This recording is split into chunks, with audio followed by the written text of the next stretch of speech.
This is a true crime podcast. It contains adult themes and content and may not be suitable for all listeners. Listener discretion is advised. You lost all constitutional rights the moment you walked through that door.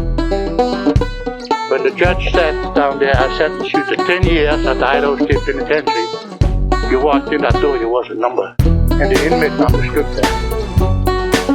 If you're out there and live fast and furious to be in here, just lay down and do it.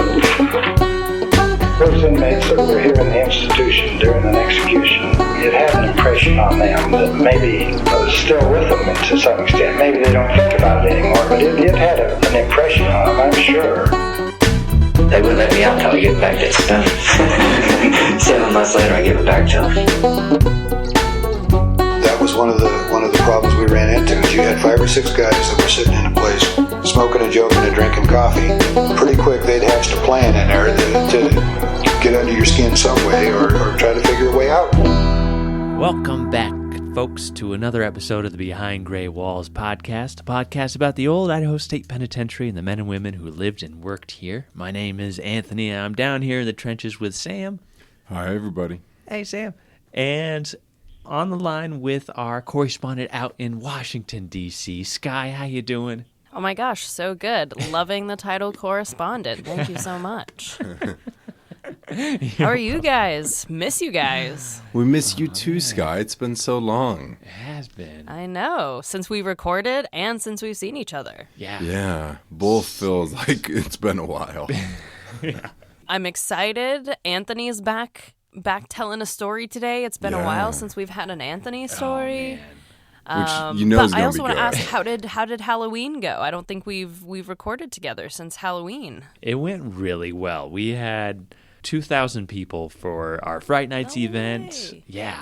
And, it was a little bit more than we expected and planned and anticipated for because, people don't pre-sale like they did during COVID when we could kind of anticipate and plan. And so we had a lot of folks who showed up, and next year we're going to have all the wrinkles ironed out. But it was so much fun. I think we had a good time. Sam knocked it out. He had jam-packed rooms for his presentations.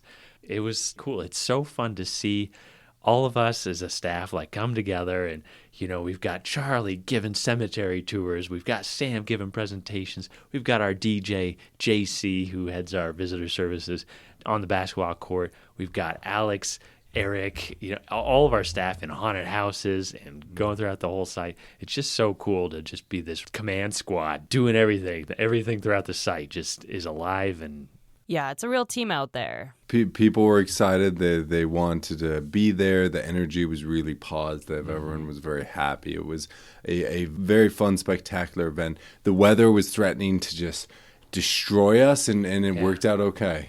It was perfect. Yay. Yeah. I'm so glad. Yeah. Skye, did you go to any of those classic monster movies? Did we talk about this? I went and saw Nosferatu, not the new one, the original 1920s one, heck yeah. with a live accompaniment. So and it's cool. a band who specializes in scoring silent films, so they're awesome. Yeah. Oh, I did watch The Invisible Man for the first time with Claude Rains, so that's the closest I got. Not bad special effects for the era. Am I right? Honestly, that's really quite good. Yeah, absolutely. I've seen the Kevin Bacon one. Yeah, this is a little pre-Kevin Bacon. Those are great special effects, if I remember correctly, when I was a kid. But Sam brought up this great piece of old pen trivia this week at our staff meeting. You want to talk about that, Sam? Yeah, so I've been doing a lot for the holidays where I'm giving holiday presentations, and then we have the holiday special coming up soon that has a very, very fun Thanksgiving story. But during this research, I found that in 1902, they had a prison feast for Thanksgiving, and they fed 110 prisoners? 120. 120 prisoners, 150 pounds of turkey. So each prisoner was getting a little more than a pound of turkey and a quote-unquote buggy full of celery. And so they had probably as much turkey as they could eat and perhaps even more celery. Yeah. So. What's a buggy full? That's like, I still want to... I'm imagining like a wagon coming in full of celery. Why those were the only two themes the paper mentioned, I don't know, but... yeah. Yeah. Oh, man. Nutritious. Yeah. Well, us vegetarians would be Amazing. filling up on celery that year. Yeah. Low-calorie Thanksgiving. Oh, man. All right. Well, Skye, should we get to it? I think we should. And since it's been a while since we've heard a story from you, let's start with you. Okay. This is one of those ones that I've been filing away for a really long time. This is a huge one to bite off, but such a fascinating story. And I've only known this tiny little scrap of it here at the old pen. So I had so much fun and pulled my hair out so many times digging into this guy's story. So I am covering Edward Kane Miles, number 5128. My sources today, the historic Idaho Daily Statesman, hosted by Newsbank at the Boise Library, newspapers.com, findagrave.com, ancestry.com. His prison file, located at the Idaho State Archives, Warden Biennial reports located at the Idaho State Archives and digitized, accessible, and a California Department of Corrections and Rehabilitation article from June 8th, 2023 called Explore the History of Folsom Prison. So you can see, we kind of go all across the country, but I relied really heavily on newspapers.com for a lot of this info. I originally struggled to find a background history for Edward Miles. If we believe what he stated on the stand here in Idaho, Edward Kane Miles was born July 17th, 1901 in Durant, Oklahoma. At around age 4, his family moved to Phoenix, Arizona, where he lived until around 1915. Then he moved to New Mexico, where he worked as a teenager for a couple of years, and on his World War II draft card from March 1st, 1943, he said he was born July 6th, 1901, in Waldron, Arkansas. So on the stand, he's saying one thing. On his draft card, he's saying a second thing. It wasn't until I discovered his intake file from his first stay in a state penitentiary in New Mexico that I was able to discover what I think is his real background. On his intake, he noted his closest living relative. They were his father, R.E. Kane, and a brother, L. Kane. And after some digging, I found a Robert E. Kane married to Lena Kane with a son named Lowell Kane and an 8-year-old boy named Reuben Kane living in Phoenix, Arizona in the 1910 census. I believe that Edward Miles' true name was Reuben Kane, despite him having so many different identities and aliases throughout his criminal career. I'm going to just call him Ed just because that is what we call him, and Idaho authorities call him Edward Miles throughout this episode, but know that I think his true identity was Reuben Kane. According to his father Robert's 1933 obituary, the Kane family moved to Phoenix in 1906, and Robert operated the Phoenix Cafe and Mother's Kitchen throughout the 19-teens and 20s. In 1912, I found that Reuben and Lowell Kane were both on a list for getting 100% on their spelling test at Central School in Phoenix. And it appears that the boys were less than a year in age apart, so literally like 9.5, 10 months apart, which is kind of crazy. So they were both in the same 6th grade class. They appear in the 1913 school census Marshall's report in Phoenix as 12 and 11 years old and in that 6th grade class. And then Ed was not long for school. He stated that he dropped out around 8th grade. His brother Lowell enrolled into the Army and served in the Aviation Corps at Rockwell Field near San Diego, California. While Lowell served the country, Edward turned to serving himself. During the evening of April 14, 1919, Ed got into his first serious bit of trouble. He, along with another young man named Fred Hastings, stole Harry Hill's Studebaker in Lordsburg, New Mexico, near the southwest corner of the state. They drove over 30 miles to neighboring Wilna, New Mexico, to the east, where they ran out of gas. Sheriff Webb followed their tracks and found them in the stolen Studebaker. Quote, "The thieves surrendered at once on sight of Sheriff Webb's big automatic," end quote. They were locked up and tried, and both Fred Hastings and Ed Miles, under the alias Edward Kane, so not even Reuben Kane or another Kane named Edward Kane, so this is kind of his first alias, were sentenced to the New Mexico State Penitentiary for 2 to 3 years each for grand larceny, and Ed was given the new identity, number 4397. Fortunately for us, the New Mexico State Penitentiary has their prison files available on Ancestry.com, so I was able to look at his intake. Edward Kane, number 4397, received from Grant County on July 22, 1919, sentenced on July 16th to 2 to 3 years and $6.05 court costs. Crime, larceny of auto. Plea, guilty. Age, 18. He had a stout build. He was 5 feet 6 3/4 inches tall, 128.5 pounds. He had brown hair and gray eyes, fair complexion, and his teeth were good. He was American. He said he was born in Fort Smith, Arkansas, so not in Oklahoma. He lived in New Mexico for 3 months before the crime. He had no previous convictions or prisons. His trade occupation he listed was farmer. He was raised Catholic. He could read and write and had an 8th grade education. He smoked tobacco and drank, but didn't chew or do any other drugs. He was single, didn't have any children, and both of his parents were around, and his father was from Durant, Oklahoma, and his mother was from Fort Worth, Texas. His father, R.E. Kane, and brother L. Kane were in Phoenix, Arizona, so that's where I kind of started to piece together what I think was his true identity. On the back of the intake is actually his Bertillon form that shows moles on his stomach, a scar on his right knee, 3 scars on the back of his head, several moles on the back of his neck, and a vaccination scar on the left upper arm at the back. New Mexico State Penitentiary, located in Santa Fe, opened in 1885, and prisoners were originally put to work making bricks for use by the state. And then in 1903, prisoners were put to work building highways. It was one of the earliest states to adopt prison labor for road construction. In Ed's time, prisoners were still put to work in both industries. He also entered right at the start of Prohibition. A report from January 1920 noted that prisoners were put to work building roads in the state and in the clay pits at the prison, and the average number of prisoners was trending downward. There were 289 men serving time. In contrast, Idaho's average was about 230 at that time, according to the 1919-1920 biennial report, stationary from previous reports. In November, New Mexico authorities noted that the abolition of alcohol was curbing the amount of crime in the state.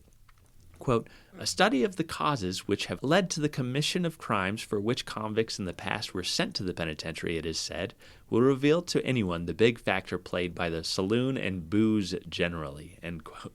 So Ed was put to work in the clay pits. On June 24th, 1920, he took an opening at the pit and escaped. He ran south through the desert, and after running all day, he made it to Lamy, New Mexico, about 18 miles south of Santa Fe, where he was caught and returned to the prison. He almost ran like a full marathon? Unless he got a ride or something, but he was still wearing his prison stripes, so I think he literally trekked that whole day, like just nonstop, which is unbelievable. We'll see that he kind of has a lifetime of this, though. And I found so many similar escapes right around the same time, and just kind of in the history of the New Mexico prison, of people just walking away from this clay pit and just escaping. This was Edward's first taste, though, and he was at it again less than a year later. On February 4th, 1921, Ed and 3 other men made, quote, one of the most skillfully engineered escapes ever made from the New Mexico Penitentiary, end quote. It was a Friday evening around 6:30 p.m., and Edward, Robert Tucker, Lee Allen, and Roy Wilcox were working later than their usual 4:30 p.m. quitting hour, putting away machinery from the prison brick plant. They slipped out of sight of the guard and entered the power plant engine room where the plan kicked off. Edward struck an engineer in the head with the pick handle, knocking him out.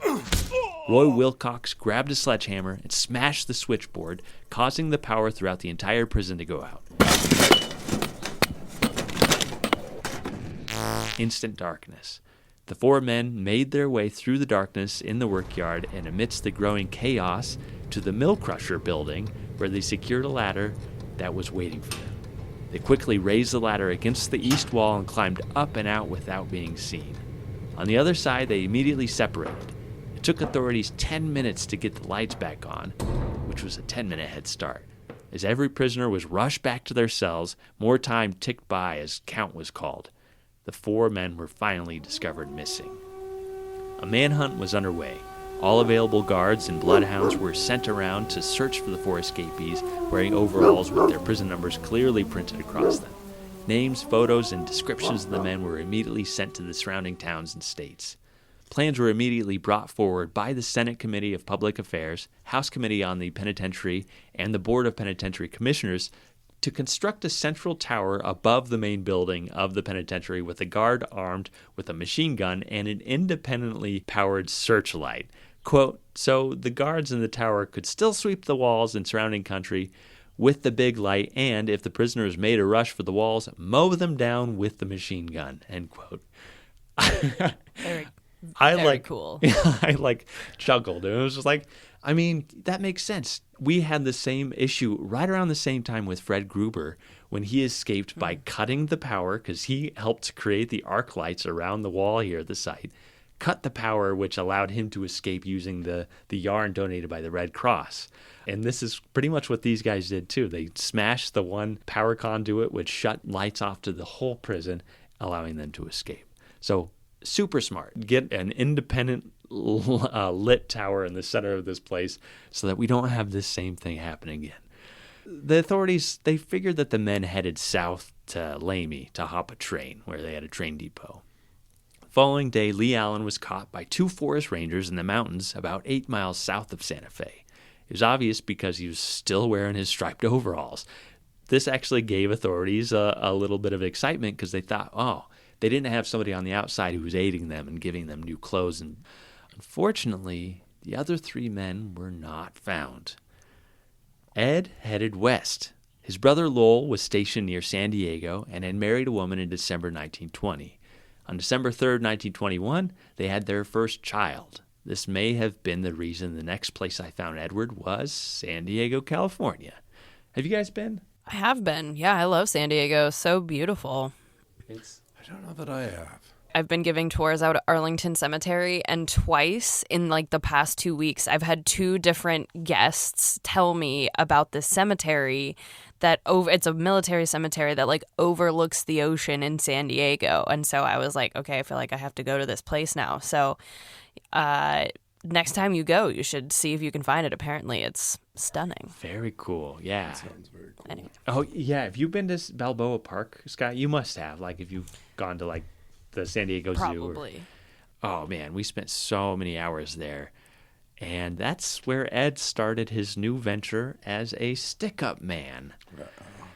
So, December 4th, he held up a woman at her grocery store. And then a gentleman on December 7th on the corner of 6th and Laurel. Another gentleman on December 12th on Cabrillo Bridge in Balboa Park. And a man and his wife the following day on the corner of 6th and Grape Street. On December 14th, he held up a man and a woman in their car at the park. And later that evening, another man walking through the park alone. On December 20th, he held up another man and a woman parked at their car at the Cabrillo Bridge. On December 22nd, he held up a doctor at Front and Grape, and the following day, a gentleman on the corner of 6th and Fur. On Christmas Eve, it came to an end after he held up a grocery store on Spruce Street. This came about because Detective Sergeant Fish was doing rounds at the local pawn shops and heard about a man who had a habit of swapping out guns. Quote, the man would trade a nickeled .45 caliber automatic for a .41 caliber blue revolver one day, and perhaps the next trade it back again for the automatic. This switch was made several times, end quote. Not suspicious at all. Yeah. What? How often do you think the policeman said something to the effect of, this seems fishy? I sometimes I don't include the names of some folks, but I was like Sergeant Fish in San Diego, on the coast. That's just so perfect. That's a good one. I love that. Yeah. Good one, Skye. I love it. Thank you. I'm getting in my dad phase. Well, welcome. I've been in it since I was 10. So. Now, the pawn shop provided officers with Edward's information, living under the name Edward Wright, so another alias. They traced him to the Bellevue Hotel on 4th and G Street. They arrested him, and he confessed to all the December holdups and that he had escaped from the New Mexico State Penitentiary. He also admitted, quote, he was arrested by the Santa Fe authorities the following day, but he bluffed them out of it, end quote, referring to actually being stopped by authorities in New Mexico the day after his escape and somehow talking his way out of it. Wow. Yeah, we'll see some examples of this later on, too. Another write-up about him was titled, quote, "Spooners are easy victims." And he's quoted saying, quote, "They give up their money without a word of protest and apparently made no report to the police," end quote. The article continued saying that, quote, "After robbing a pair of turtle doves, he was leaving the scene of his holdup and soon encountered a lone pedestrian and made a good haul from the 2 robberies in 5 minutes," end quote. Alas, Ed's confession and admission of guilt led to a sentence in the San Quentin prison to 1 year to life for robbery. He was handed the number 35824 and a retainer to finish up his time in New Mexico upon release. He arrived in San Quentin on January 6, 1922. On January 12th, less than a week later, he was actually transferred to Folsom Prison and given a new number, 12008. San Quentin and Folsom both have their intake files on Ancestry.com. Strangely enough, his mugshot doesn't appear in either. In those, it's like these big kind of register forms where you have all the intake information of like 3 or 4 men per page and then their mugshot. His is peeled off on all of them, which I thought was so strange. That's weird. So I don't know what he looked like in Folsom or San Quentin. That's the only places I couldn't find his mugshots. Strangely, this is one of those guys that you can actually see him age through mugshots from 18 until we'll get to it. At San Quentin, it noted that he was Edward Kane, a.k.a. Edward Wright, serving for robbery committed in San Diego on a 1-to-life sentence. He was 20 years old, from Arkansas, a laborer, 5 foot 8 1/4 tall, with a fair complexion, blue eyes, brown hair, 150 pounds. And the only change in this Folsom record was his listed occupation. He changed it from laborer to truck driver.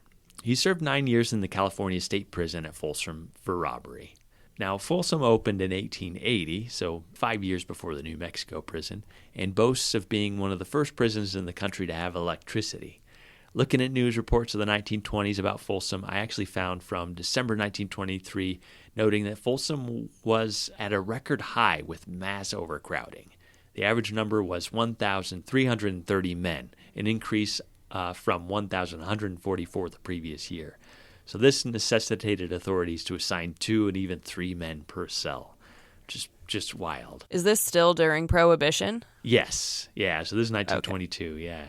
So not doing as well in Prohibition, California than in New Mexico. Yeah.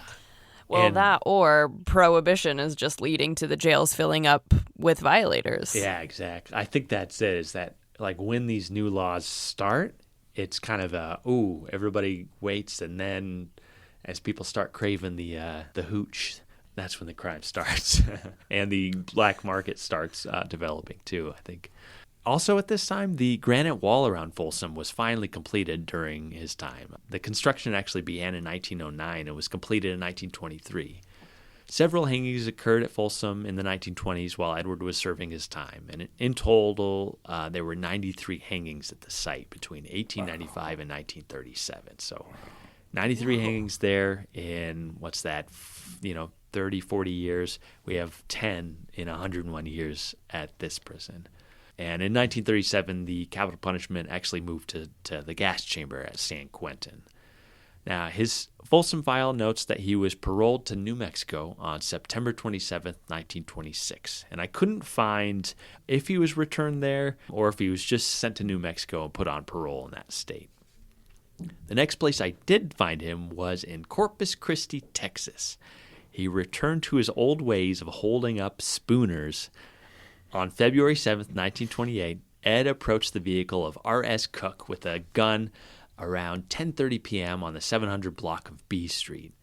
Cook and his female companion had just returned from a show in town and were talking in the car. Quote, "I saw the man coming up from behind. I could see him through the mirror in my car, but I thought it was one of the boys I knew in the vicinity and made no effort, for this reason, to make an escape. This man put his pistol inside the car after he had opened the door. I caught hold of the muzzle of the gun and pushed it away. I asked him if he wanted me to get out. 'Stay right where you are,' the man said. but he asked me for all I had, and he got all the money I had. I think it was $2.60. It was less than $3. My companion handed over her handkerchief and a vanity case. He asked, "What's that?" We told him it was a compact. He replied, "Keep it, I don't want it." This fellow then closed the door and immediately reopened it. He said, "You stay right here and don't make any effort to follow me." He then cut across a vacant lot. After he was gone, I went to Joe Browning's house and called the police, end quote. In the meantime, Ed wandered into the backyard of a nearby house to await his escape. Unfortunately for him, it was the home of Jose Amayo, who was spotted Ed. Jose pulled a knife and approached Ed and marched him to the nearby Phoenix Cafe where police were called. Police picked Ed up, and when Cook made it to the police station, he identified Edward as the stick-up man, noting that the streetlights in the area, quote, was falling directly upon the robber's face, and that he felt he could not in any way be in doubt as to the defendant's identity, end quote. Of course, throughout this spree, Edward Kane was going under the alias Edward J. Dillon. So in Texas, that's his alias, Edward Dillon. Ed was looking at a serious time. Quote, "Under the laws of Texas, the penalty for conviction on such a charge is from 5 years in the penitentiary to capital punishment." End quote. Wow. Woo. Yeah. So things have not changed in Texas. A $500 bond was actually set that he obviously couldn't pay, and he sat in jail waiting trial. 2 months into his stay in jail, Edward found a mark. A 16-year-old Wilbur Nelson was visiting his brother George in jail, who was awaiting trial for a forgery charge. Ed talked to Wilbur and bribed him of 50 cents to sneak a hacksaw into the jail when he visited. On April 11, 1928, Wilbur fulfilled the promise and snuck in 2 8-inch hacksaw blades. A week later, during a particularly chaotic night with, quote, "the usual quota of Saturday night inebriates," end quote, the jailer, Captain J. Monroe Fox, was struggling to get some sleep. Sometime between 2 and 3:30 a.m., Edward, J.A. Lay, George Nelson, and J.D. Edens sawed the lock off their cell door. Then they got to work sawing away at the bars over the window. They cut 4 bars, which gave the 4 men enough space to crawl out. Using blankets tied together, they climbed out and down 3 stories to the ground and ran off into the night. Jailer Fox was only alerted when D. Minutes, who shared the cell with the 4 men and was just serving overnight for drunkenness, finally shouted, "They're gone!" The hunt was on. A few hours later, George Nelson was arrested at his mother's house, and Edens was arrested in the afternoon. Lay was caught a few days later. Edward made a successful escape. Poor Wilbur Nelson, that 16-year-old who snuck in the blades, was caught and admitted his guilt and was tried at the hearing. And I couldn't find his punishment, but he was likely sent to a juvenile facility for aiding these 4 escapees. Well, the drunk guy who just shouts, "They're gone," is my hero of the story. So I bet he probably came to. He was probably passed out and then woke up and saw the sawed-off door and the window with the blankets tied together out. Oh my gosh. So funny. So bad. So Ed's first stop in Idaho was in Pocatello, where he purchased a .38 caliber pistol with a filed trigger guard. From there, he traveled to Pendleton, Oregon. Then he made his way up to Lewiston, Idaho in May 1935. He checked into a local hotel and turned into his old ways, committing armed robberies of spooners parked in cars on lonely roads.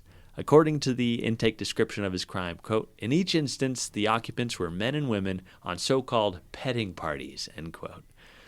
Oh, sorry, I just saw Sam's face. I wish everybody could see it. All these poor couples on Lover's Lane, they're getting a bad surprise. Exactly. It's so scary, and it's like Ed Miles is a reason why so many movies and horror films were based on these couples just trying to find a nice, quiet place to, snog a little bit. And that's the thing. I didn't want to be crude, but I was going to say, if he's more devious, this goes real badly for a lot of people. Totally. Yeah.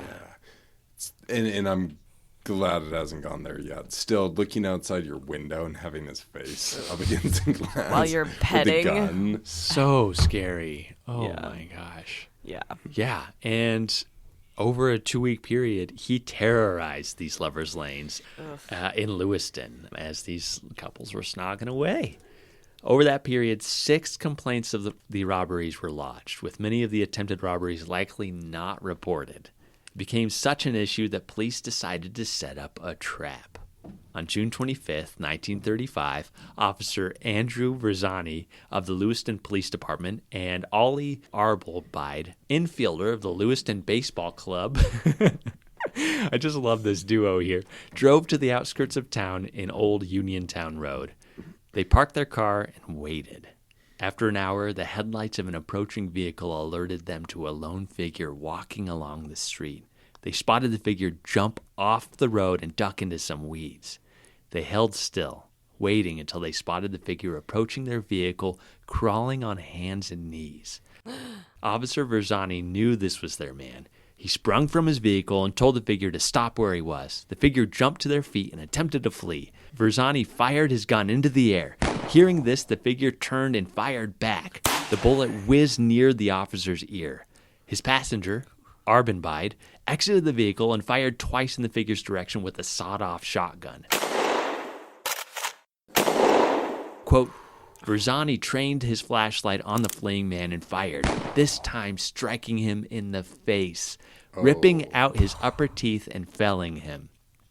Miles was handcuffed and stripped of his loaded cartridge belt, revolver, and field glass, and $16 in cash, end quote.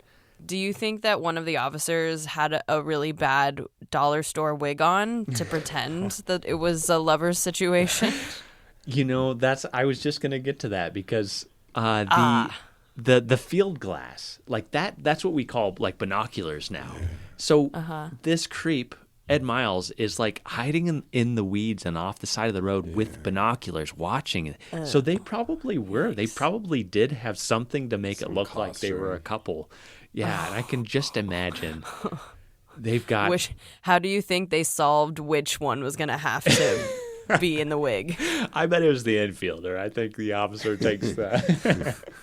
See, that's another hilarious detail. What was he doing there? He's an infielder on the baseball team. With a sawed-off shotgun, too. I was like... Yeah. I feel like they didn't really send the A-team. No disparage to Verzani, but... It just seemed like a weird tag team duo to send out to the field for this. And I don't know if they were convinced that they were going to catch them. This is definitely a buddy cop show. Yeah. Like... I mean, when they capture him, they shoot him through the mouth. They bust out his teeth. And then they come across him, and he has this gun belt that has 50 cartridges on it. Like, wow. Ed Miles was ready to go to war. Like... Yeah.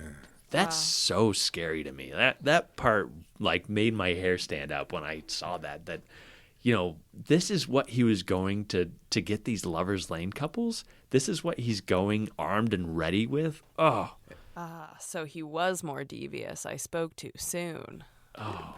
Turns and fires back instead of just running. Oh man, yeah, so scary. According to the form provided by the prosecuting attorney to the prison warden, quote, the prisoner fired back at them, one cartridge exploding, but the other 5 failing to explode. All of the exploded shells in this gun had firing pin marks, end quote, which meant that he only shot the one time that one bullet whizzed by the officer, but he tried to shoot all of his rounds at this officer. Jeez. Which is like, wow, my gosh. At first, he refused to tell officers who he was, and a bond was set at $20,000. All right, guys, it's our favorite game. It's 1935. How much is $20,000 in today's money, accounting for inflation? Great Depression, right? Mm-hmm. I'd say like 500,000. I might go a little under that, like 300,000. You guys are right on. It was $472,952, so almost Skye. $500,000. Way to go, Skye. Wow. That was good. Yeah. He furnished it. No, he didn't. I'm just joking. I wish I could capture Sam's face again. No, there's no way you could furnish that. Like $200,000. This guy's not going anywhere. It's like, man, he's held up a lot of lovers on Lovers Lane. I mean, think of the dread that's going through the city and the university. Like all these college kids. Oh my gosh, there's this guy who's prowling and like coming up with his gun. Oh. So they actually went back and they found the loot that he had stolen from previous robberies, and he started to admit all of them.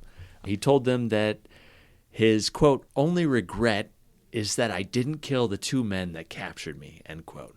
Whew, yeah.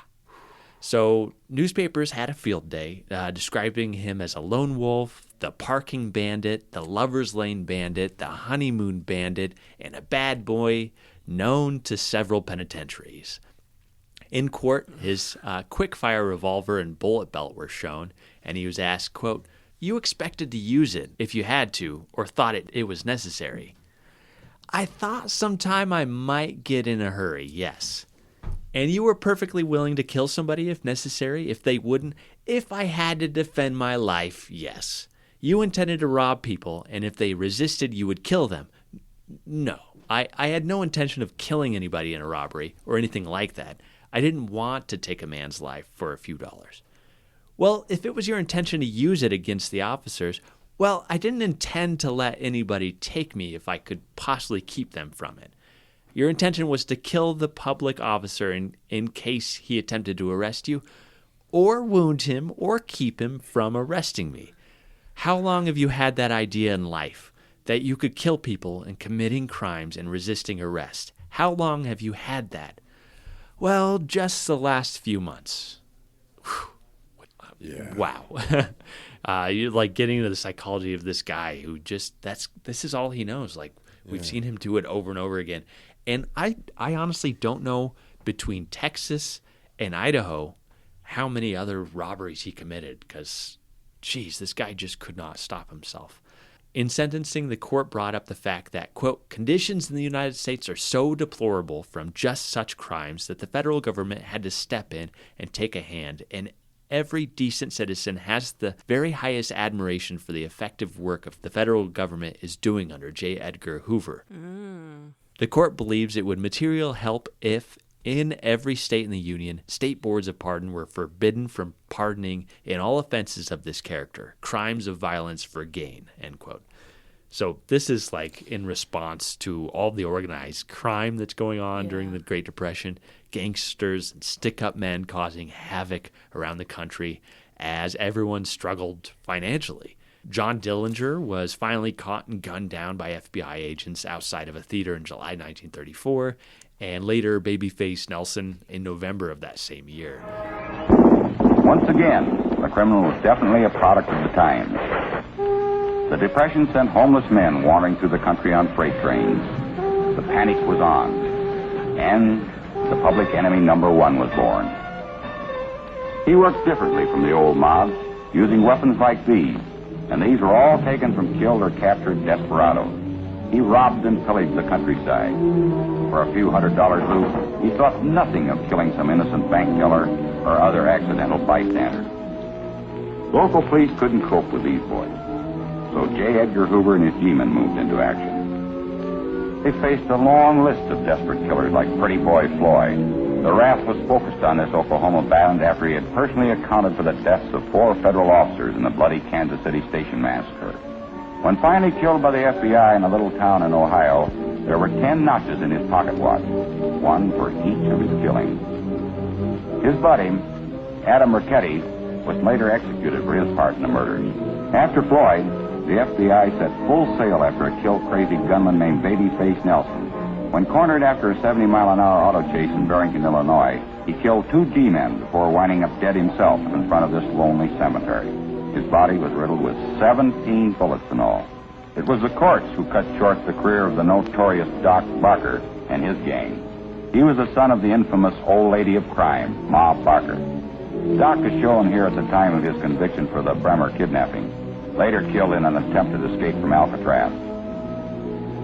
And a courtroom marked the end for Machine Gun Kelly, too. he is shown being flown off to prison in chains and under heavily armed guard. These precautions were all too necessary. The police knew Kelly as a dangerous, unpredictable killer who at the time of his sentencing was still yelling threats of death at the judge who pronounced the verdict. Skye, were there a lot of films in the 30s about gangsters? Oh, so many. I'm pretty sure we've talked about it before. This is very much the era of the gangster. Original Scarface causes a lot of havoc. James Cagney's in one called The Public Enemy, which is really controversial in a lot of ways. Edward G. Robinson is playing a lot of gangsters. So yeah, this is definitely, the popular culture is really, really into these. They're quasi Robin Hood figures, but they're very much not Robin Hood, right? They are in many ways representative of the working class and sort of pushing back against the upper classes who are keeping them down and making them poor and making it harder for them to make their way out of this poverty.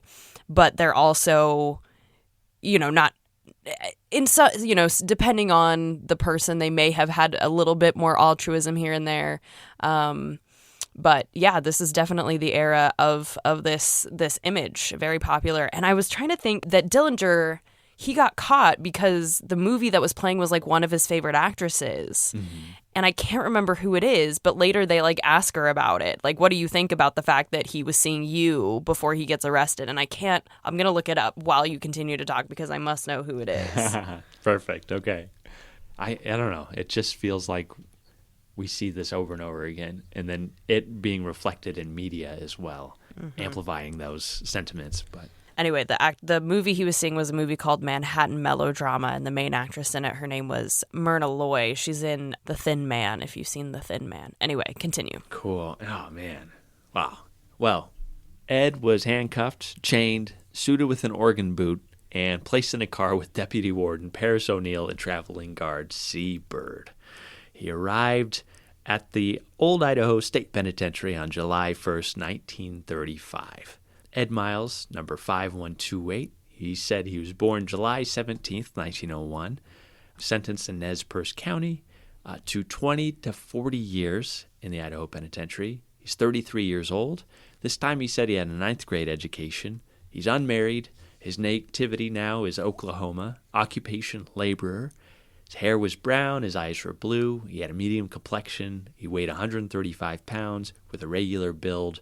He said his residence, he was a floater, and he was 5 feet 8.5 inches tall.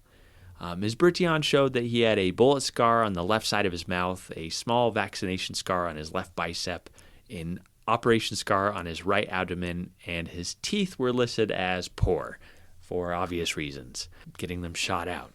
In the form from the prosecution to the warden, Ray Warham listed that Ed was a transient, that he had past prison terms in New Mexico and California, and that, quote, "It is my opinion that prisoner is a confirmed criminal, and, in my opinion, prisoner is a habitual criminal and is dangerous," end quote.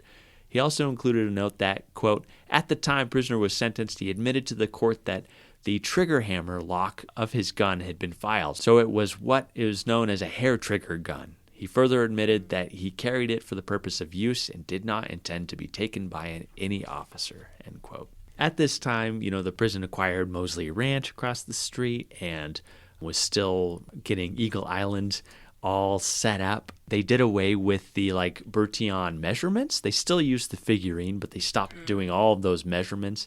And then they introduced the profile mugshot, the side mirror, to get both the front and the profile at the same time. Doesn't Ed have one with a hat and one without a hat, too? He does, yeah. Which is very interesting. Yeah, so interesting. The shirt factory had just closed down, so prisoners were mostly relegated to work in the farms and being just locked up at the site doing hobby crafts and things like that. So when we see boxing come back. Yeah. So there's boxing, there's baseball, there's a few sports offered to prisoners. Yeah. I didn't see any reports. There was nothing really negative about Ed. Late April 1937, he actually told authorities that he wasn't feeling well. He asked to be segregated from the rest of the prisoners so he could recover and, not spread illness, which so conscientious of him. Guards obliged, sent him to 2 House. Big mistake. Ed had borrowed an alarm clock from another prisoner, and it was suspected that he took a string of wool and dipped it in oil and emery dust.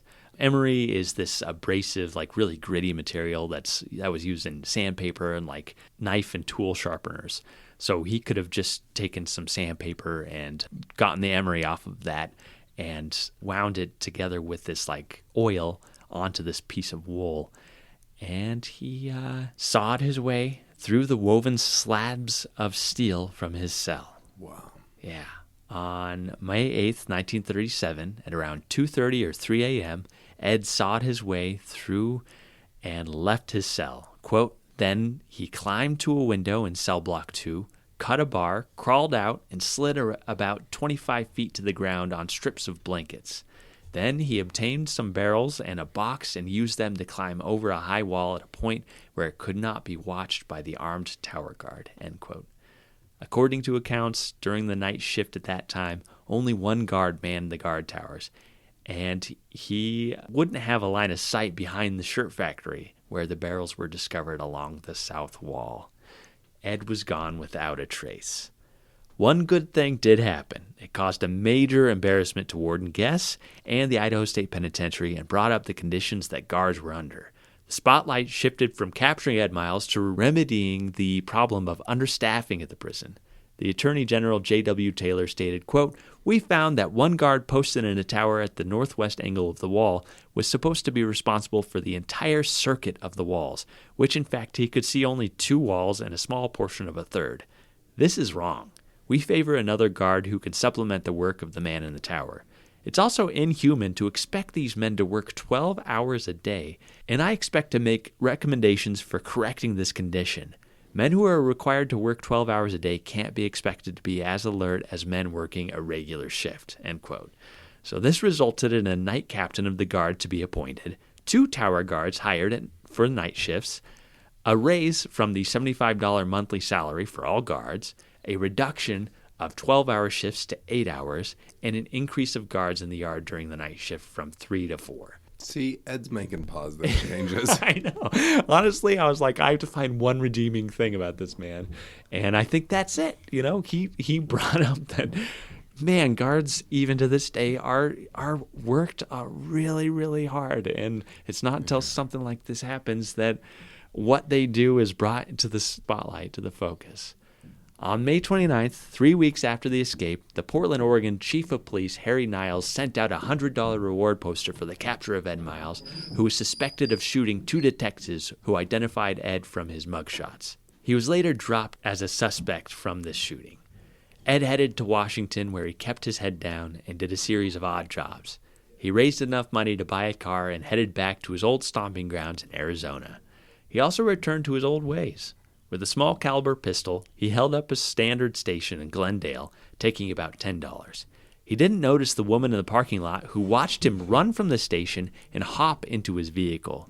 She wrote down a description of the car. Ed then robbed another station and again walked away with roughly $10. He drove to Mesa, Arizona, and on October 8, 1937, policeman Lee Seidel, quote, who cruises country highways in the sheriff's white safety car, which can be recognized almost as far as a person can see it as an officer's automobile, end quote. So this policeman pulls up, and Ed was actually working on his car replacing his spark plug. Officer Seidel recognized the vehicle from the woman's description. He approached him, and instead of pulling a gun, he gently walked up to Ed and asked, hey, do you need a hand? Ed didn't think anything of it. The officer asked if he could search Ed's car. Ed agreed, and Officer Seidel actually confiscated his pistol. He then put Ed under arrest and brought him into the station. Once again, Ed admitted to being an escapee from the Idaho Penitentiary and regaled all of his criminal exploits to the police in the station. He seemed to relish actually talking about his crimes he committed. When Warden Guess received word that he was arrested, he said, quote, we're glad he's been located and captured because he is one of the most desperate criminals we have had in the Idaho prison, end quote. Ed was brought back to the prison by Deputy Warden Rex Smith from Phoenix on October 14, 1937. He was locked up in Hardboil, which newspapers just described as cells adjacent to familiar names for regular listeners, William Hicks and Douglas Van Vleck, who was less than 2 months away from his execution date and suicide. And we will do an episode about William Hicks at some point, too. Another fascinating one. We have a document in Ed's file, which is a statement written down by Warden Guest and Deputy Warden Smith and Captain Guard Gilbert Talley from his arrival in 1937. And Ed admitted, quote, "I escaped from the Idaho Penitentiary, Cell House 2, on the night of May 8th, 1937, by cutting the bars of my cell and the windows of the cell house with a saw made from the spring of an alarm clock and file which I borrowed from a man whose name I will not divulge. My main purpose in securing my freedom was to secure a set of teeth and glasses, as I had no money with which to buy them in the prison. I am convinced of the futility of the crime and of trying to escape, and am willing to work at whatever job may be assigned to me." And then it ends with, "The above is taken from the memory from the conversation held in the identification office of the prison the afternoon of October 15th, after Miles had been photographed with his fish clothes, his regular clothes, with and without his glasses." So I think that is where we get his hat photo from. Soon after this, public sentiment about criminals was not good. One opinion article on October 16, 1937, titled "Temporarily Detained," said, quote, "When he escaped, Miles had already served 2 years of a 20 to 40-year term for a drugstore robbery, and it's almost a cinch that he would have been liberated soon by the tender-hearted pardon board had he not ignored etiquette by escaping. But if desperate public rat Miles has a good attorney, he'll probably be out in another year or so anyway, so perhaps we should not shed too many bitter tears over his temporary detention." He ended up actually spending about 5 years back in the prison. When he was given a pardon on July 3rd, 1942, he received a pardon set for March 1st, 1943. And from there, he moved to Tooele, Utah. And on the day of his release, he actually registered for the Selective Service, where he listed his age as 41. And that's where we kind of get some more about his background, saying that he's born July 6, 1901 in Waldron, Arkansas. And really kind of a sad thing, under the question, "Name of person who will always know your address," he wrote, "No one." So he clearly... Oh, that is sad. Yeah, was no longer connected to his brother or his parents. I did find Robert Kane and Lowell Kane in 1933 actually getting into a bit of trouble with about 100 gallons of beer that they had been brewing and a still. They actually paid their bond, and while they were out, Robert died. And then not long after that, his wife, their mother, passed away, and Prohibition stopped. So I think that's why Lowell never got in trouble for Prohibition crimes. Lowell went on to have a pretty good, successful life and died in the 70s. So, But Ed, may not be a surprise, he went back to his old ways. He started going by the names of Earl Hayes with an E, Earl Hayes without an E, and Earl Chandler. And he set up his new headquarters in northeastern Utah in the towns of Green River and Price. He was arrested in July 1943 while attempting to steal gasoline, and he was locked up in the Helper, Utah jail. I've never heard of Helper, Utah. That was interesting. He told authorities that he left his draft registration card and other papers and money and his car there in Helper near the jail when he escaped from it. Fortunately, they do have their newspapers digitized. I couldn't find any descriptions of how he escaped from the Helper jail. But from there, he moved to Grand Junction, Colorado, and began working as a fry cook in the fall under the name of Earl Chandler. And his boss said he was a quick learner, but he was, quote, a person who had a hot temper, end quote. Now, I'm just going to list what he did over the next few months. At around 5 a.m. on November 3rd, 1943, he held up an attendant at the Law Court Hotel, leaving with $65. He held up the attendant at the 5th and North Service Station on November 19th, 1943, leaving with $60 cash and a .22 revolver kept at the station. He then began using this .22 for future holdups. He committed mail thefts at the Rio Grande train depot in Thompson, Utah on October 19th, November 30th, December 3rd, and December 8th. On January 5th, 1944, Edward entered the Sally Ann Bakery in Grand Junction, Colorado, where the bookkeepers, Mr. Deemer and Etta Barker, were working late into the evening. Around 10:40 that night, as they were about to leave, quote, the robber pushed the gun against his chest and ordered him back to the room, end quote. He commanded that they open the safe, but neither of them knew the combination, which is a good safeguard. So he decided to rob their billfolds and empty their pockets, and he left with about $31 that day. The bookkeepers described him as, quote, short, dark, clean-shaven, but dressed shabbily, end quote. He then robbed the Rio Grande depot at Thompson, Utah again on January 9th, 1944, taking $40 in cash from the drawer. In all, loot he acquired during the fall and winter totaled to about $200 from the holdups, a .22 caliber gun from the service station stick-up, an unknown amount approximated over $600 cash, a, quote, ladies' yellow gold 1/4 carat solitaire diamond ring valued at $85. Another letter contained one book of e-gasoline ration stamps belonging to the Mountain States Telephone and Telegraph Company, end quote, stolen from the 10 pouches and 6 packs of mail that he had stolen. Whew. So he went on kind of a spree that fall and winter. This finally came to an end in the early hours of January 13th, 1944. Ed slipped into the Rio Grande Railroad Station in Fruita, Colorado.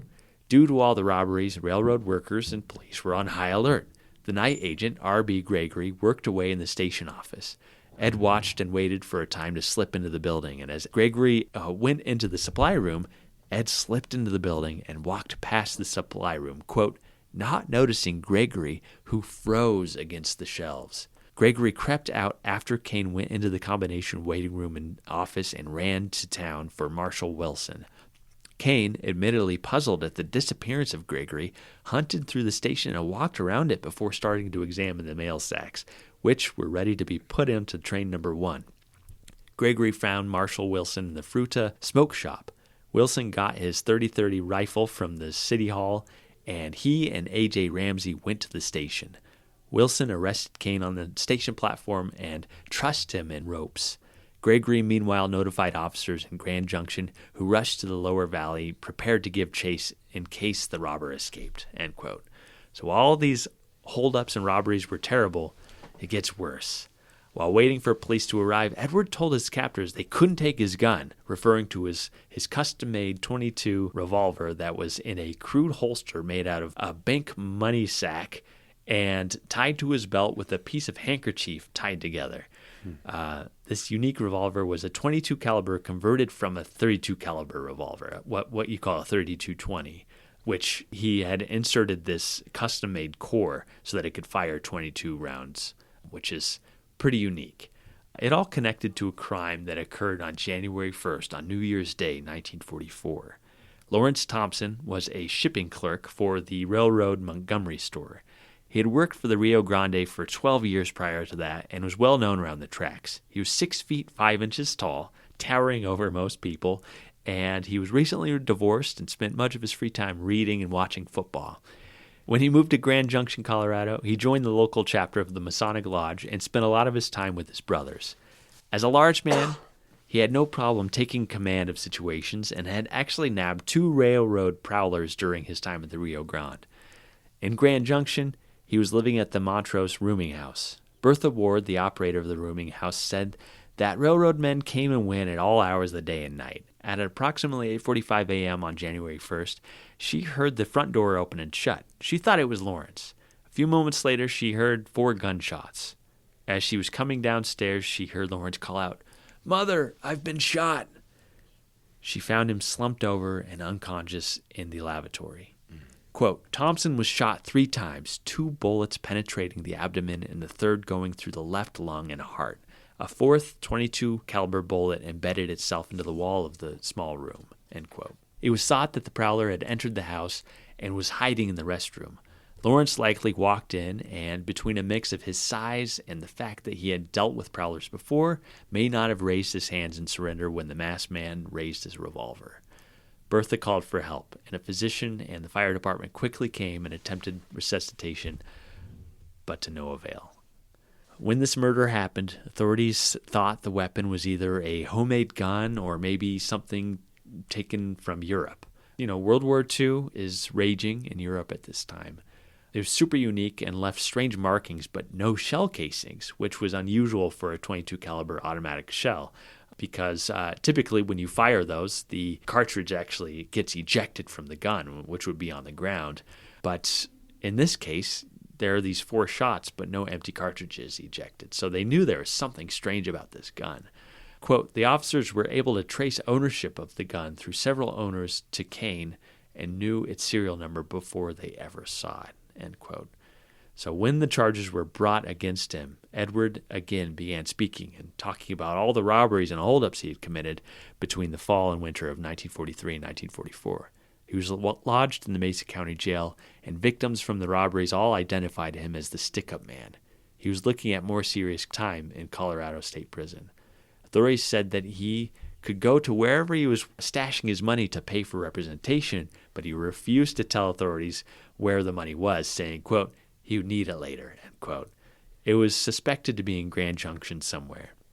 Unrepresented, he was brought before the judge in March, where he pled not guilty to murder.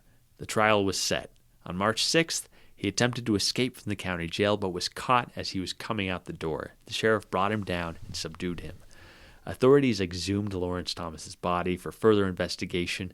Almost 2 months after the burial, they actually pulled the 4th round from him near his groin area and matched it with the rest. Finally, on March 21st, in the courtroom, he changed his plea to guilty of second-degree murder. He told the court, quote, it was not the vicious murder the police would lead you to believe, end quote. He said that he came to the Montrose that day to get a room, not to rob the place.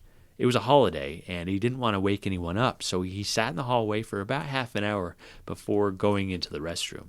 That's when Lawrence walked in on him and demanded to know what he was doing in there. Quote, I said, what would anybody be doing in here? The man then accused me of sneaking in to rob the place. I asked him what there would be in that place that I would want to rob. I thought he was a proprietor, and I told him I was looking for a room. He used a surly, sneering tone, and the more I tried to convince him, the more sneering and disagreeable he became. He grabbed hold of my necktie, the tie I have on today, and yelled, Mother, come here! We argued and scuffled. I finally said, if you want to rent me a room, okay. If not, I'll go somewhere else. When I saw he didn't intend to rent me a room or let me out, I lost my temper. I had been up all night. I grabbed hold of him. There's where I made my mistake. I told him to back up against the wall. With all of his overcoats and things on, I thought he was bigger than he was. He started yelling at the top of his voice. I pulled my gun. The first shot hit the wall. That's the only time I missed. The next 3 shots hit him, but I didn't know I killed him. For a man shot through the heart, he did more screaming than I ever heard of, end quote. Edward then said that he left the house and could hear screams for several blocks. He straightened his tie and was convinced that the man wasn't dead. Quote, I didn't think I'd killed that man. I thought I should have killed him for causing me all that trouble. It all happened so quick, it surprised me as much as Thompson, end quote. Needless to say, Edward entered the Colorado State Prison on March 22, 1944 as Edward Robert Kane, number 23304, for murder in the second degree. He was sentenced to 50 years to life. He told reporters as he was going in, quote, few men die in prison. I expect to get out, end quote. On September 30th, 1945, Edward was working in the dining hall waiting tables. A freak snowstorm resulted in the lights going out in the prison. This is September. Colorado's crazy. Never one to let an opportunity slip by him, Edward ran from the dining room into the prison yard, shrouded in darkness. With the storm raging and the power to the searchlights out, just like down in New Mexico, Edward was able to climb over the fence and disappear into the night. I actually could not find any documentation about when or where he must have been recaptured. I did find that in March 1959, 15 years into his 50-year sentence, Edward died while serving his sentence in the Colorado State Prison. I contacted Stacy Klein from the Colorado Prison Museum, and she dug through the records and found Edward buried in the Lakeside Cemetery. Strangely, she said, his death record didn't note a cause of death, which is unique within their collection. So we actually do not know how he died, but we do know his final resting place there at the Colorado State Prison.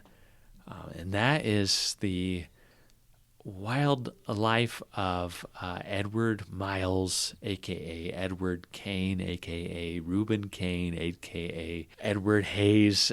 List goes on, and I am positive that there are so many other crimes that holdups and gas station robberies, car thefts, different things that he committed in his time. And as I was telling Sam as we were walking out to set up for the recording today, like, this is a guy that I would have so scared to cross paths with, that he was just such a wolf, you know. He was just always out there to steal from folks. And it's no surprise that he ends up killing someone. Just based on the things he said, he never seemed to be hesitant about it. Honestly, it's a little surprising it took that long. Yeah. That we know of. That's it. And he may have actually been the one to shoot the police, the two officers in Portland. They just didn't have enough evidence to get him. They didn't die. I shattered one of their elbows, and they were still pretty convinced it was him. And he was in that area, which that could have been his first murder if he had.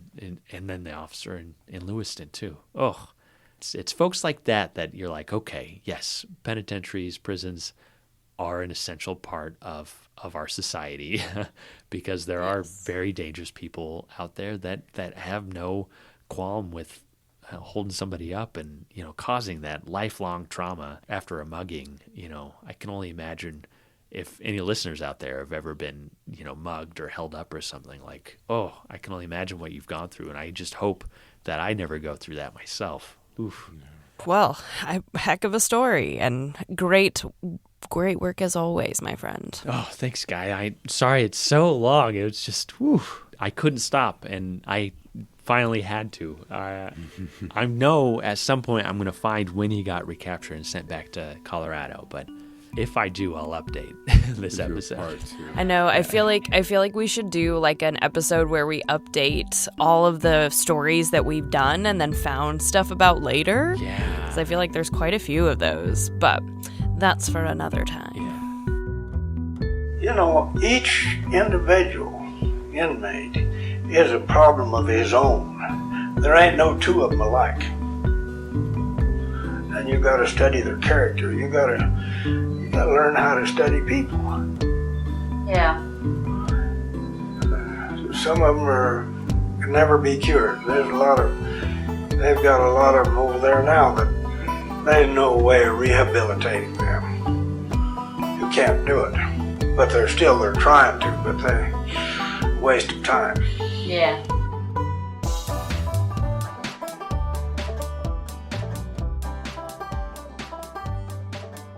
All right. Well, Skye, what do you have for us today? I have number 4486, Leola Norris. So Leola Norris is born Leola Baker. She is the only child of Calvin Baker and Lucy Noble Baker. She was born on August 18th, 1905 at New Ridge, Oregon. And this is kind of right on the border of Oregon and Idaho, in the middle of Idaho and like slightly north on Oregon because it's not totally even. In 1908, her family moved to Orofino, Idaho, a couple hundred miles north of New Ridge.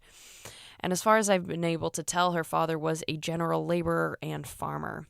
Curiously, in the 1910 census, her father is nowhere to be found, but she and her mother are listed as servants in the home of Press and Minnie Reagan, who were farmers in Moeller, Idaho, which is 10-ish miles away from Orofino.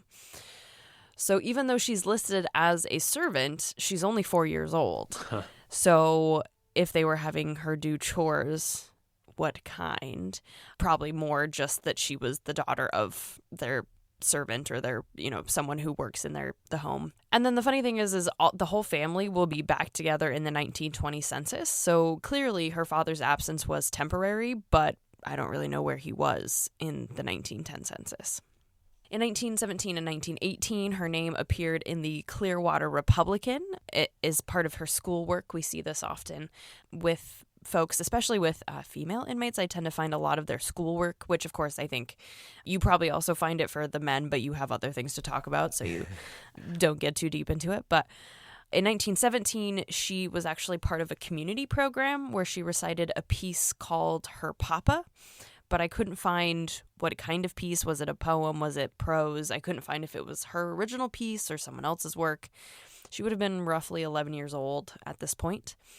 In 1918, she's listed as part of the 4th and 5th grades at the Orofino grade schools, and she would be about 13 years old at this point. So 13 years old is quite a bit older than 4th and 5th grade. 13 is usually, 7th, 8th grade? But this, of course, is a rural place, so school attendance is probably a bit more sporadic than we tend to see these days. So in the 1920 census, her family's listed as living in Fraser, Idaho, which is just a few miles outside of Orofino. Then on April 12th, 1924, when she was 19, Leola Baker married Guy J. Norris in Lewiston, Idaho. Guy Norris was the youngest of 7 kids and part of a large farming family from the Midwest. He enlisted in the Army in September 1918 when he was old enough, but by that point, World War I was over, so he never actually served. Guy was about 5 years older than her, so they were both reasonable ages when they got married, and like a reasonable amount of age between them. Guy was also a farmer, and the couple lived in Orofino, and their son Gordon was born on December 23rd, 1924, about 8.5 months after their marriage. Oh. The 1930 census lists the family of 3 living in Orofino. Then, in June 1930, the Coeur d'Alene Press reported that Guy had been arrested on charges of the manufacture of moonshine whiskey. That's right, we're talking about Prohibition again. So his bond was placed at $1,500 in 1930. Would either of you like to guess what that is today? $10,000? Yeah, like 100,000. Oh, about 28,500. Wow. So quite a bit. So that probably would show that he's probably been arrested before. Yeah. And then a couple weeks later, the newspaper reported that he'd been given a stiff sentence along with several other prohibition violators, but does not say how stiff the sentence was, though it probably was a bit more stiff than his drink. Sorry, feeling real punny. Then, at the time of her husband's arrest, I think that Leola and Guy had just bought a house. And so she's working at a local laundry owned by a man named Floyd Newkirk, and she's working for about $40 a week, which would be roughly about $700 a week today. However, about 60% of her paycheck was getting taken out to go towards their home, which would be about $25 a week. And so that leaves her with a modern equivalent of about $375 a week to live off of while her husband was in jail. She, understandably, I think, decides to rent out one of the rooms in her house to help make up some of that difference. So she rents out this room to a man named Amos J. Snyder. Amos J. Snyder was born in 1886 in Randolph, West Virginia, so he's about 20 years older than her. He was the second oldest of a family of 6 kids, and his family had moved to Orofino by the time he was a teenager, right about the turn of the century. His father was a farmer, so like Guy Norris, Amos had also become a farmer. In 1906, Amos married a woman named Betsy or Betty Ladd, and their first son was born a few years later in roughly 1909. And over the next 20 years, the couple would go on to have 6 children together. In the 1930 census, their oldest was 21, their youngest was 4, and they also had their son-in-law, who was married to their 16-year-old daughter, living with them. So full house, big family, working in rural Idaho. Funnily enough, though, once he started living with Leola, he also got arrested on a liquor possession charge in January 1931. So I don't know if that has anything to do with Leola, if he just also happened to be drinking. But in my notes in all caps, I just wrote, Prohibition, baby. And then I also have another thing in my notes that says the next year, actually, so he gets arrested January 31. The next year, January 32, is when the 21st Amendment was passed, which is going to repeal the 18th Amendment. So in other words, the 18th Amendment, which is the one that starts Prohibition, gets taken away by the 21st Amendment. And fun fact, the 18th Amendment is the only amendment in our history to ever be repealed by another amendment. Yeah. Amos gets arrested for Prohibition violation January 1931, but things are going to get even worse for Amos and Leola in March 1931. Now, as is often the case, because Anthony and Sam have such wonderful men to choose from, and sometimes I get shorter stories, I have to fill out my time a little bit.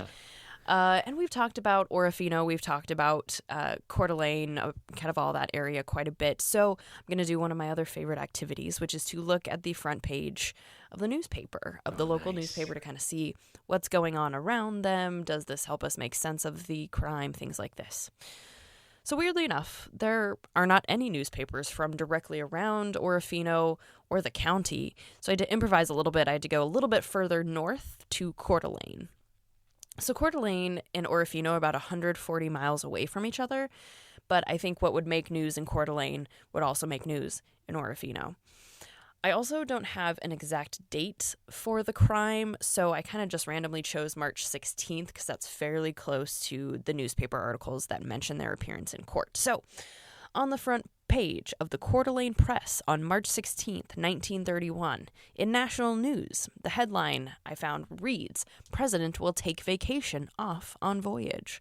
And so it details how preparations were being made aboard the USS Arizona so that President Herbert Hoover could leave as soon as possible for vacation to Puerto Rico and the Virgin Islands.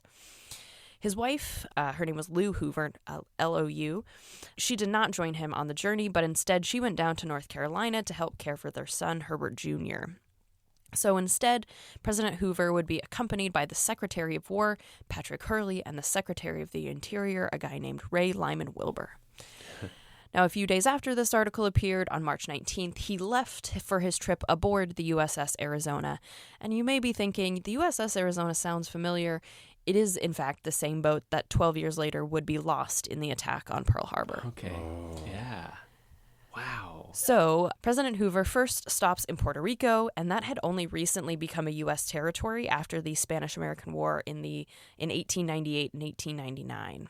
So he goes to visit this new U.S. territory, is still, of course, a U.S. territory. The newspaper article says that Theodore Roosevelt was the governor of Puerto Rico. But don't get too excited. It's Theodore Roosevelt II, i.e. President Teddy Roosevelt's son. Yeah. Apparently, Governor Roosevelt was well liked on the island, so he worked really hard for them. He went in front of an indifferent United States Congress and really advocated for Puerto Rico, for the things that they needed. He worked really hard to learn Spanish, and he often would start his speeches by saying, "We Puerto Rican." So he really was trying to ingratiate himself with the people on the island. And while visiting Puerto Rico, President Hoover briefly addressed the Puerto Rican legislature, which was worried about its recovery after a major hurricane hit the island in 1928. Gentlemen of the legislature, my fellow American citizens, I am grateful for the courtesy and the generosity of the reception which I have received at all hands from the people of Puerto Rico. And it is indeed a great pleasure for me to be here and to have this opportunity to meet with you personally. Ever since I became President of the United States, I have wished to visit this part of the Union and to have an opportunity of that fuller acquaintance with your problems which can come only from personal contact. More than a decade ago, as food administrator, during the troublous times of the war, I came to know the Puerto Ricans, to become acquainted with their abilities, and above all to realize their splendid devotion to our country in time of national danger. Puerto Rico is indeed a magnificent example of what a capable and intelligent people may accomplish under its own free institutions.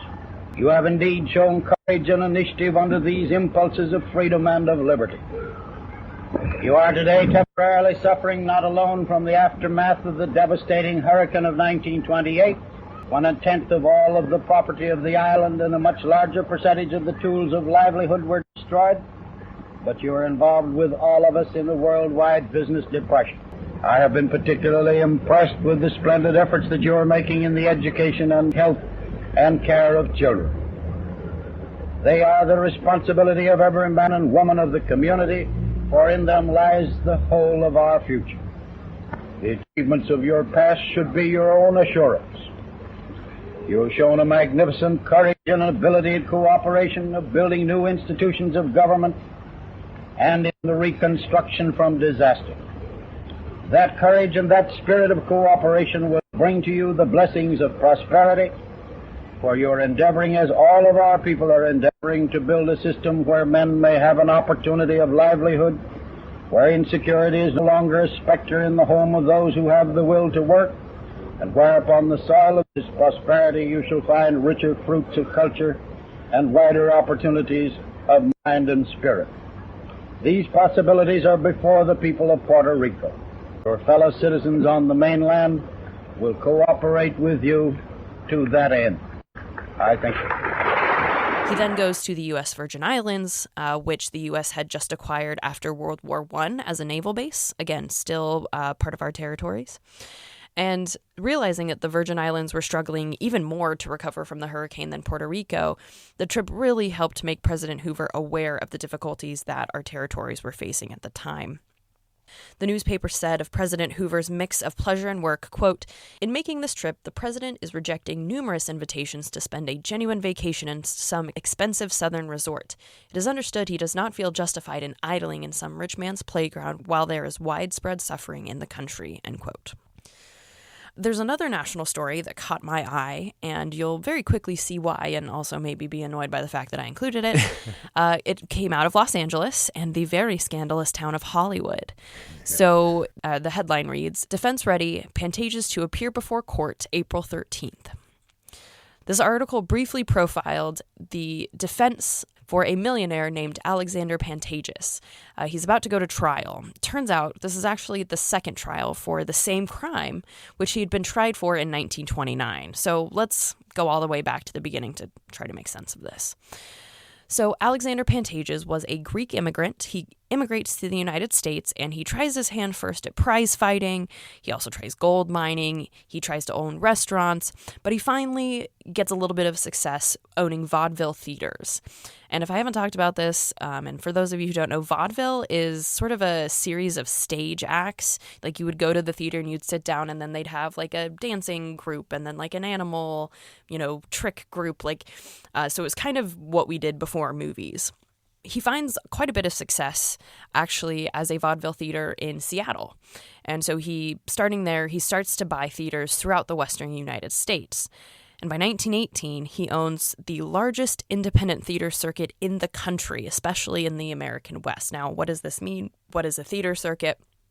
So a circuit in vaudeville terms means he owns a series of connected theaters to which performers would travel. So, you would get booked basically in the Pantages circuit, and then you would just go to his theaters and play there. So you didn't have to worry about booking all these other theaters. He kind of took care of that for you.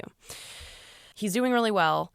He soon invests in movie technology, and his theaters start to show movies along with vaudeville shows. Of course, movies are going to quickly overtake vaudeville, and he moves the center of his theater empire to Los Angeles. And in fact, a theater on Hollywood Boulevard is still named after him, the Pantages Theater. Really? You may have heard of it. So just when Alexander Pantages is on top of the world, it all comes crashing down on top of him, because in August 1929, a young 17-year-old girl named Eunice Pringle accuses Pantages of sexual assault and rape. Jeez. So I won't. Yeah, and you might remember I've talked about a story kind of similar at this time. It was called the Fatty Arbuckle scandal. This is kind of the late teens and early 20s is this huge time in Hollywood for Hollywood is corrupting. It's really terrible. All these young women go to Hollywood and they come out. Eventually, though, Alexander Pantages is found guilty of rape and sentenced to 50 years in prison. Then, to make it worse, Pantages' wife is convicted of manslaughter after accidentally killing someone in a car accident. Oh, gosh. So he makes an appeal after his original conviction. And while he's on appeal, he gets released on bond. And while he's out on bond, and what this particular article in the Coeur d'Alene Press is referring to, are accusations made by 2 other young women who claim that Pantages and 2 other men took them across the border from San Diego to Mexico to attend a quote-unquote hotel party, which of course, incredibly illegal in many, many ways. But eventually this case ends in a mistrial. Eventually, his original conviction would be overturned, but even with the overturning, we saw this also with Fatty Arbuckle. It ruins their reputation, it drains their finances, and Pantages would be dead within 5 years. So I obviously found that little article, being who I am, had to look into it. So in more local news and happier news, there is another article about how the Coeur d'Alene Band made the hit at a floral show. So at the 8th Annual Northwest Florists Association held in Spokane, Washington, quote, the 56-piece, attractively garbed Coeur d'Alene High School band drew an applause seldom accorded to a musical group organization of the Inland Empire. And I had to figure out what that was. The Inland Empire refers to the area of coastal Southern California, especially in the Los Angeles area around Riverside and San Bernardino. So basically saying that, like, you know, to a musical group from California, you know, they've never gotten the same applause as this Coeur d'Alene band did. So later in the article it says, quote, the Coeur d'Alene Band, attired in its natty blue and white uniforms, was well received at a half-hour concert in the lobby of the Davenport soon after arrived in Spokane. The band then marched to the new Civic Building on Riverside Avenue, where for 2 hours it was a feature of the flower show, end quote. I love that they use the word natty, N-A-T-T-Y. I think it just means like cool, chic. We should bring that back. Yeah, I like that. And then one last local story, which is kind of interesting, less interesting than the other ones, I think. Coeur d'Alene did not have very exciting things going on at this time. It is, of course, the Depression. So this headline says, opposition to pipeline writ will be heard. So apparently there was a Spokane man who wanted to construct a natural gas pipeline from northwestern Montana across the panhandle of Idaho through Coeur d'Alene to Spokane.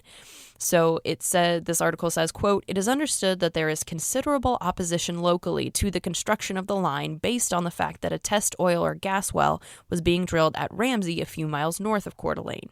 Indications, it is said, when work was abandoned last fall, were that gas or oil was near. It was claimed there was a distinct odor of gas the last day the drill was at work. It is feared, they say, if the proposed Drumheller pipeline is authorized, there will be no chance for local people to profit from gas production. So in other words, they're saying this guy wants to put this pipeline all the way across the panhandle. They say, well, there was actually an oil drill a few miles north where they already were drilling. And so if you build this pipeline across, that keeps us from being able to drill this oil that they say is close, and that will cause us to lose profit. So if you think that, you know, objections over, you know, laying pipeline is a new thing, alas, it's almost 100 plus years old. So. Yeah. That makes total sense. Yeah. Yeah. You know, at the end of the day, we all kind of go through the same things over and over. Mm-hmm. All right. So that's kind of what's going on in that area around the time that this is happening. So back to Leola and also Amos. So for whatever reason that Amos began staying at Leola's house while her husband was in jail for violating prohibition, you all know that sharing a space with someone can be a little personal and sometimes get a little bit intimate. And, well, they start having some kind of affair. Oh, boy. So we need to note that the circumstances of this kind of crime will not just be found in these official impersonal records. The only thing that Leola really says about this whole affair is, quote, I rented one room of my house to Mr. Snyder to help defray expenses as my husband was in jail. That's all the more she says about it. There's nothing emotional to it, just very simple. This is why I had him come into my home. Mm-hmm.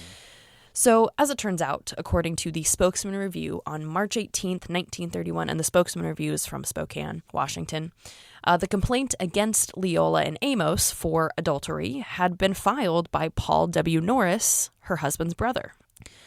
During the trial, apparently 17 different witnesses took the stand, 10 for the prosecution and 7 for the defense. But unfortunately, the article did not include details of any of these witness testimonies. The Spokesman Review reported on March 19th, a day later, that the adultery case against Amos and Leola had been heard in front of a jury, but the jury, quote, reported disagreement and was dismissed, end quote. So a few days later, the newspaper reported they would be retried in May, and in the meantime, both of them would be released on bond. Indeed, in May, Amos was retried and found guilty of adultery. He was sentenced to 1 to 3 years at the penitentiary. But for some reason that I couldn't find, Leola's trial was continued to the fall term. So while Amos goes into prison, she stays on the outside waiting for her retrial. But sadly, things got even worse for Amos after he entered the penitentiary. On May 30th, 1931, after Amos had been in the penitentiary for just 3 days, a tragedy occurred in his family. And this is actually a little bit tough to hear. So if you're a little bit squeamish, I might recommend kind of skipping forward to 30 seconds or so. So the Spokesman Review reported that Amos's 13-year-old son Lee had been fatally scalded. Apparently, he had been sleeping in a shack near his home when a tank inside the structure exploded and filled the space with pressurized steam. One of his older brothers heard the explosion and jumped into the room to pull his brother out. Again, squeamish listeners, please beware. So as his brother's pulling him out of the room, his body was already so badly scalded and burned that as his brother pulled him out of the room by his feet, some of his skin came off. That's horrific. Doctors estimated that 3/4 of his body was badly burned, and there was very little to no hope whatsoever of recovery. Lee survived for 7 days, but his injuries were just too extensive, and he passed away on June 6th, 1931. So just such a tragedy, and what an awful thing to have to go through, as, of course, Lee, as his father, who just went to prison and can't be there for the rest of his family after this tragedy, just truly a horrendous life event. That is like a serious fear. That's so scary, and what a painful way to suffer. Yeah. Oh. Yeah. Wow. Horrible. Well, as for Leola, her, retrial happens in September. And so on September 19th, 1931, the Idaho Statesman reported that Leola had finally been sentenced in Clearwater County the day before and given from 6 months to 3 years for adultery. She said she felt she had lost because she couldn't afford a lawyer for her second trial, but that's all the more we have about that trial.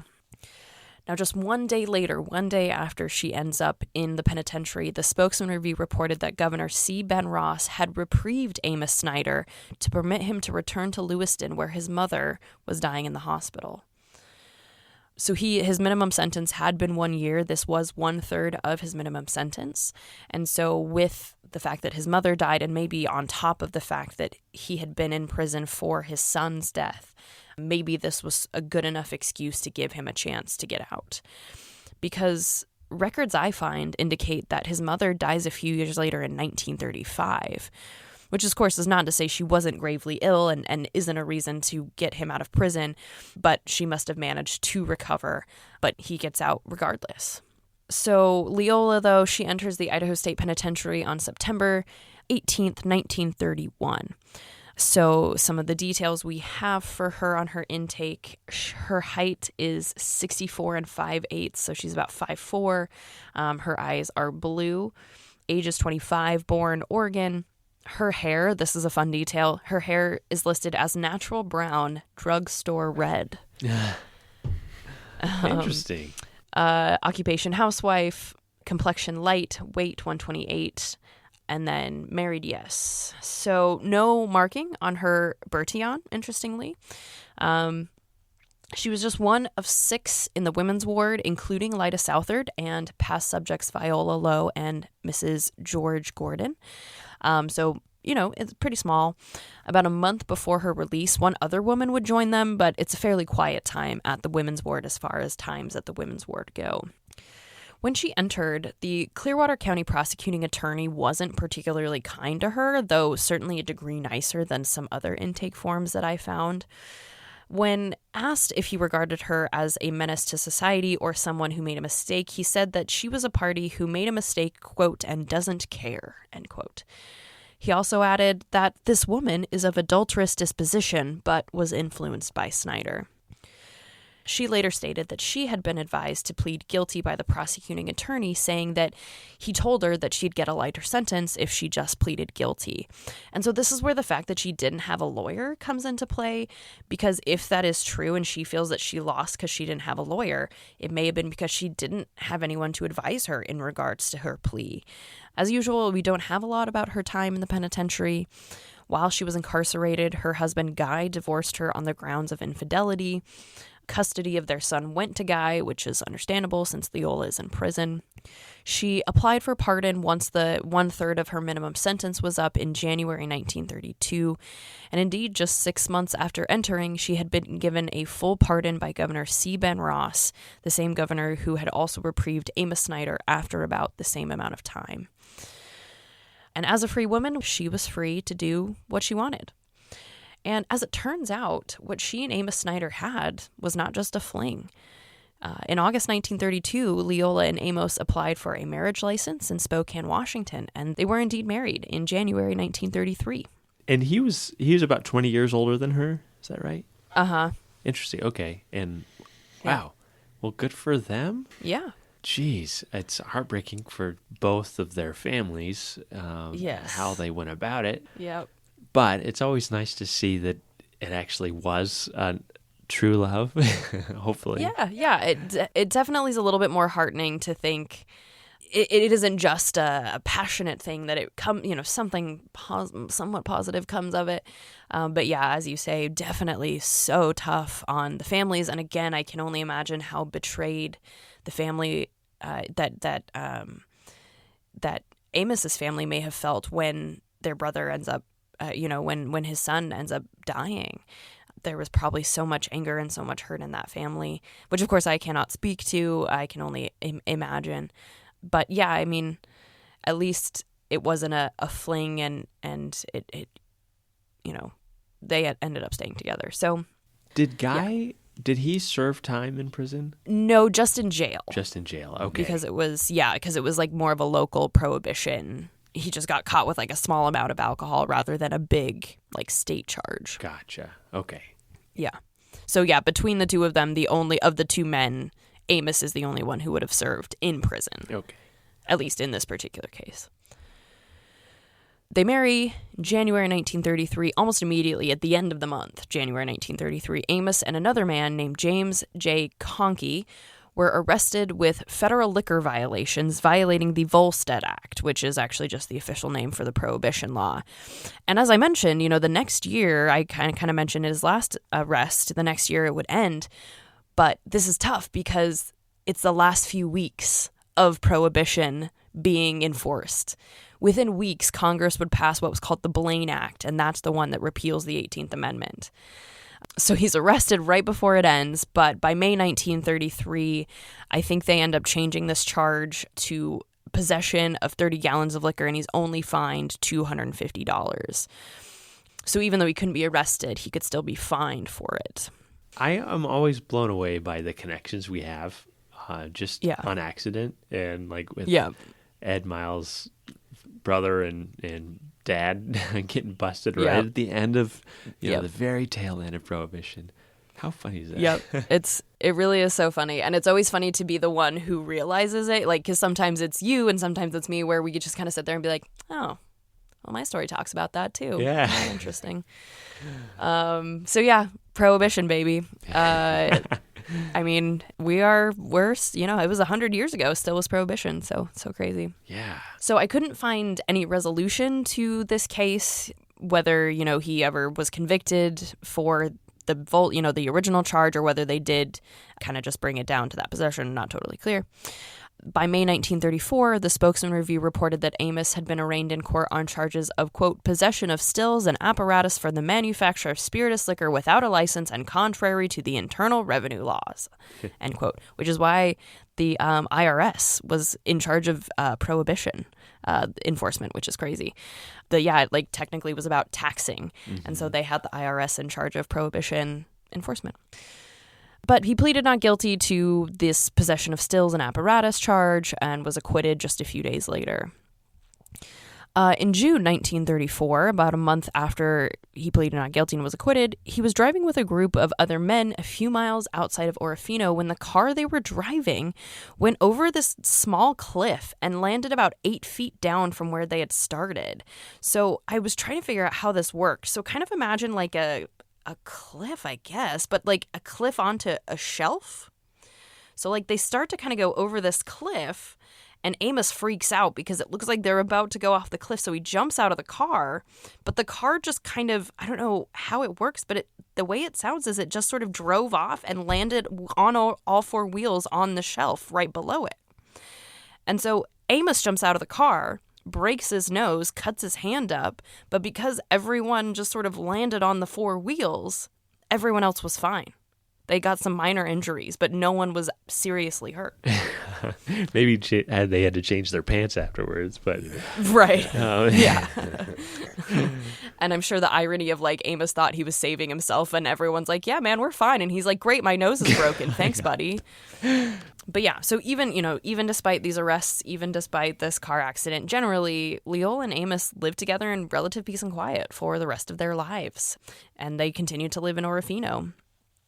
So, a few articles here and there. In 1938, apparently some hay had been stolen from their property. People were arrested for it. In 1941, Amos was suing a man named who was listed in the newspaper as L. Cardiff for disability claims after Amos received a back injury falling off a bulldozer, presumably while working for Cardiff. Couldn't find resolution to that. In 1944, Leola's father, Calvin, died. And then in 1958, there's actually this really cute little article that I kind of love. So it's from the local Whidbey News-Times, which is in Washington State. And it says, quote, "Wind, rain, or stormy weather mean nothing to Mr. and Mrs. Amos Snyder, who have been building their house on the Green Bank Beach weekends. They have reached the fireplace stage and are combing the beach for all the pretty, colorful stones they can find. Friends are lending a helping hand by bringing or giving them stones from their collections. The Snyders' hearth will be warm and glowing with the presence of friends, in person or in memory, like a friendship garden," end quote. I think it's so cute. That's pretty tender. They're just having a good time out on the beach, building, must be like a beach home or something. Just, putting all their little stones in their hearth. I just think that's so cute. Yeah. He's like 70 and she's like in her 50s, mid 50s. Yeah. At this time. Yeah. That's adorable. I imagine they have kids and grandkids probably at that time. Yeah, so so Leola had the one son who went with his dad. So, they may have developed a relationship. This is something I don't have record of. Yeah. And Amos, I think on her obituary it mentions a lot of her stepchildren. So, okay. They are together for 20 plus years. And so I think, any hurt hopefully would have, at least some hurt would have been repaired between them. And so it really sounds like that they, make their own life for themselves and have family and friends and are very happy where they live, which, again, we always love to see that. Yeah. Well, nice. So almost that last thing here. So sadly, Amos passed away June 17th, 1965 from cancer. He was 79 at the time of his death. But Leola remained at the farm that they had purchased in Orofino and hopefully still had their beach house.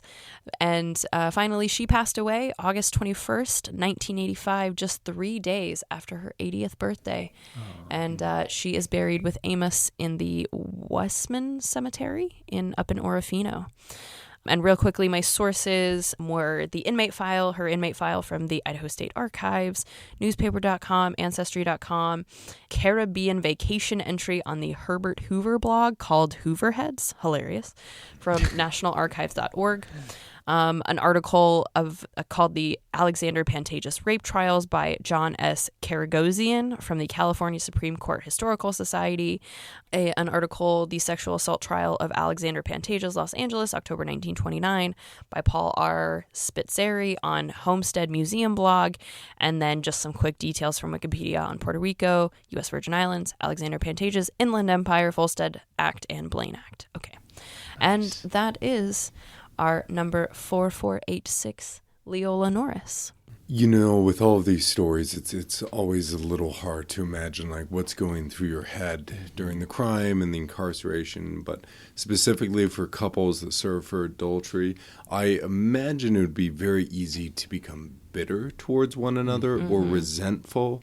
Like, you're literally being locked up for the relationship. And I just suppose I could see people, like, spending their entire time behind bars just thinking about the person who, quote unquote, put them there. Yeah. And so it's compelling when you find couples that do not feel like that it in some regards was worth it.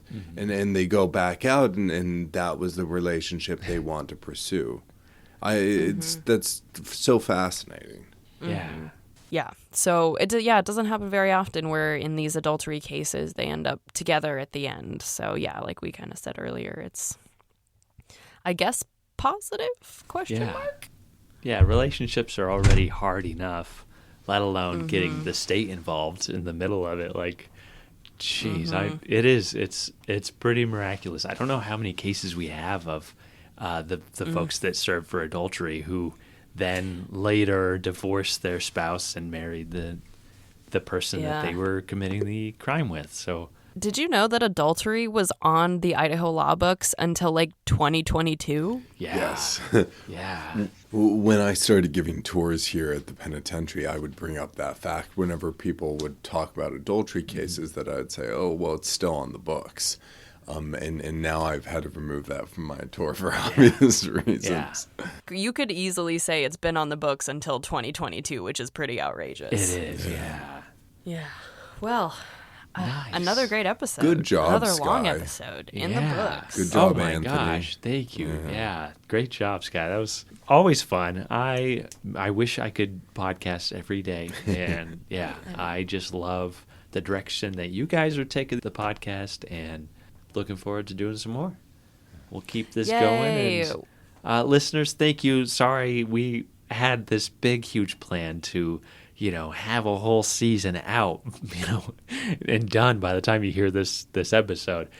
Life is busy, and we have so many work projects going on. So we're just going to release episodes as we can, and just know that the podcast is alive and well, and we are working our way on it.